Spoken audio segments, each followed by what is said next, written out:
அனைவருக்கும் வணக்கம். இப்போ நம்ம பார்த்திங்க அப்படின்னா விருச்சிக ராசிக்கு நம்ம ஜெயிக்கிறதுக்கான வழி என்ன? இந்த விருச்சிக ராசி பார்த்திங்க அப்படின்னா பொதுவாகவே காலச்சக்கரத்துக்கு 8வது ராசியாக வர்றதுனால வாழ்க்கையில் நிறைய போராட்டங்க, நிறைய கஷ்டத்தை அனுபவிப்பாங்க. அவங்களால வாழ்க்கையை வாழ்கிறதே ரொம்ப கஷ்டம் அப்படிங்கிற மாதிரி வாழ்வாங்க. அவங்களுக்கு எதை தொட்டாலுமே ஃபெயிலியர், எதை தொட்டாலுமே அவங்களால ஜெயிக்க முடியாது. அப்போ வாழ்க்கையில் ரொம்ப போராடிட்டே இருப்பாங்க. ஒரு சின்ன விஷயம் கூட ஈஸியாக எல்லாருக்கும் கிடைக்கிற விஷயம் கூட அவங்களுக்கு போராடினா தான் கிடைக்கும். அது படிப்பாக இருந்தாலும் சரி, ஒரு திருமணமாக இருந்தாலும் சரி, ஒரு குழந்தை பாக்கியமாக இருந்தாலும் சரி, ஒரு தொழிலாகட்டும், ஒரு வீட்டில் ஒரு உறவு, ஒரு சந்தோஷம், நிம்மதி, இது எல்லாமே அவங்க போராடி போராடி தான் அவங்களுக்கு கிடைக்கும். அப்படிப்பட்ட இந்த விருச்சிக ராசிக்கு ஜெயிக்கிறதுக்கான வழி அப்படின்னு பார்த்தீங்க அப்படின்னா, உங்களுடைய ராசிநாதனே 6ஆம் அதிபதியாக வர்றார். அப்போ செவ்வாய் தான் உங்களுக்கு வழிபாடு. அப்போ செவ்வாய்னா நமக்கு முருகன். இந்த விருச்சிக ராசிக்காரங்க வந்து பார்த்திங்க அப்படின்னா பழனி மலை முருகப்பெருமான வழிபாடு பண்ணிட்டு வரணும். ஏன்னா அந்த உங்கள் ராசியில் சந்திரன் நீசமாகறனால, உங்கள் ராசிக்கு 9ஆம் அதிபதியும் நீசமாகறனால, அம்மா அப்பாவை விட்டுட்டு பிரிஞ்சு போய் தனியாக நின்று ஜெயித்தது யாருன்னா பழனிமலை முருகன். அப்போ அந்த இடத்துக்கு நீங்கள் போயிட்டு வரும்போது நீங்கள் வெற்றி அடைவீங்க.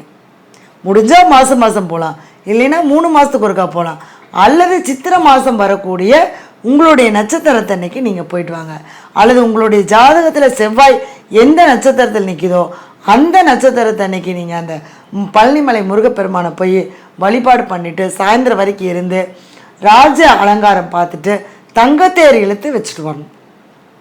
முடிஞ்சால் நம்ம காசு கட்டி இழுக்கலாம், இல்லை தங்கத்தேர் இழுக்கிறவங்களோட நம்ம நின்று அந்த தேர் நிலை சேர்கிற வரைக்கும் நம்ம நின்று பார்த்துட்டு அந்த தேரை நிலை சேர்த்திட்டு சாமி கும்பிட்டு வந்தால் கண்டிப்பாக உங்களுடைய வாழ்க்கையில் நீங்கள் எந்த காரியத்துக்காக நீங்கள் போராடுறீங்களோ அந்த போராட்டமெல்லாம் நமக்கு விலகிடும். அப்போ நம்ம வெற்றி அடைகிறதுக்கான வழி எல்லாமே நமக்கு கிடைக்க ஆரம்பிக்கும். அதே சமயம் 6 to 7 செவ்வாய்க்கிழமை செவ்வாய் ஓரையில் அதே பழனிமலை முருகப்பெருமானுடைய ராஜ அலங்கார படத்தை வச்சு நீங்கள் முடிஞ்ச வரைக்கும் ஒரு 6 நெய் தீபம் போட்டு ஏதாவது ஒரு சாப்பாடு, பருப்பு சாப்பாடோ அல்லது பருப்போ ஏதாவது ஒன்று வச்சு நீங்கள் நெய்வேத்தியம் பண்ணிவிட்டு அந்த சாப்பாட்டை தானம் கொடுக்கறது, அல்லது அந்த பருப்பை ஒரு சக்கரை, நாட்டு சக்கரை கலந்து ஒரு எறும்பில் போடுறது, இந்த மாதிரியெல்லாம் நீங்கள் போட்டு செஞ்சுட்டு வரும்போது கண்டிப்பாக உங்களுடைய வாழ்க்கையில் நல்ல முன்னேற்றம் கிடைக்கும். அதுவும் இந்த செவ்வாயினாலே முருகப்பெருமானுடைய 108 போற்றி ஏதாவது ஒன்று, ஆனால் ஒரு அரை மணி நேரம் நீங்கள் உட்காந்து அந்த ஆழ்நிலையில் நம்ம வழிபாடுகள் கண்டிப்பாக பண்ணணும். இதை பண்ணிட்டு வர வர உங்களுடைய வாழ்க்கையில் கடன் இருந்தாலும் நிவர்த்தி ஆயிரும், ஒரு சொத்து சம்மந்தப்பட்ட பிரச்சனை இருந்தாலும் நிவர்த்தி ஆயிரும், நோயோ அல்லது வழக்கோ எது இருந்தாலும் நமக்கு நிவர்த்தி ஆகி கண்டிப்பாக நம்ம வாழ்க்கையில் வெற்றி அடைகிறதுக்கான அனைத்து வழிமுறைகளும் நமக்கு பிறக்கும். நம்பிக்கையோடு செய்யுங்க, நல்லதே நடக்கும். நன்றி, வணக்கம், வாழ்க வளமுடன்.